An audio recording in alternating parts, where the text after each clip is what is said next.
Hey guys, I'm Adam Fenig with Fenig Equipment, and today you're tuned into the Talking Shed, and we're going to discuss, these poly spike wheels are very, very popular. We're selling them as a complete wheel or as the rim. You can take apart your existing wheel. Well, we've gotten a lot of questions from guys on what the best way is to take these apart. So I've got a complete wheel here, and we're going to take this wheel apart. I just wanted to give you a quick rundown. So first, we're going to take all these off. This particular wheel takes a metric 10, and we're going to zip all these off. And then on the same side as the nut, if you take a ball hammer and hit the bearing,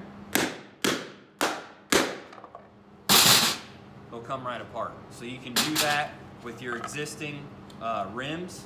Take the rubber off, and you've got basically your two sides. So then you'll take that rim, put them together, and you can press them together, and the rim will go on. You'll put the bolts and nuts right back in the holes. So that's how you'll do that. Thanks for tuning in.